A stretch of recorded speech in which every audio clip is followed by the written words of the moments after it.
Okay, so this is very beautiful place. Where are we now, actually? We're actually standing at the east end of the chancel, which is the easternmost part of the cathedral.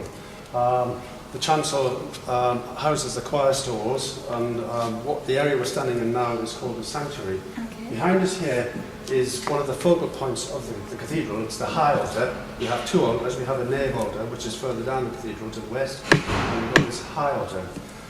This is the table used during communion, as is the nave altar. It's the Lord's table. This is the focal point of the communion service. Behind the high altar, what we have is this rather elaborate reredos screen. Reredos screen. There are screens on either side of the reredos screen, the one to the north and the one to the south. They are called reredos screens.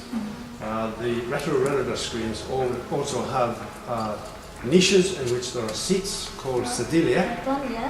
And this northern reredos also incorporates the tomb of Bishop Lloyd, who was our third bishop. It was around 1900. As I say, it's very elaborate in the Gothic style, and I think this stone is a Bath stone. It's a very light limestone, I think.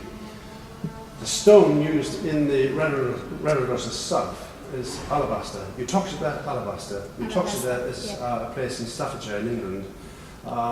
And it's translucent. If I was to put a light behind one of these figures here, it would shine through the figure.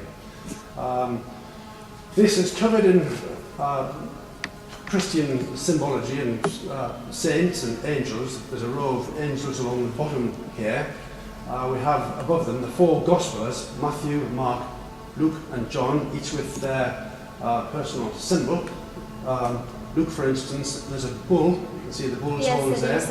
St. John is always represented by the eagle, which is at his feet. The most important figure, of course, is Christ in majesty in this niche in the centre.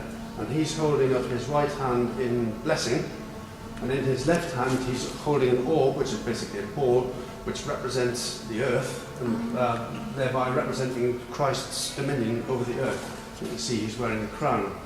The figure above Christ, above that canopy, is St. Cuthbert holding St. Oswald's head. St. Cuthbert is the patron saint of the north of England, and his body is buried in Durham Cathedral, which I explained earlier is about 14 miles to the south of us.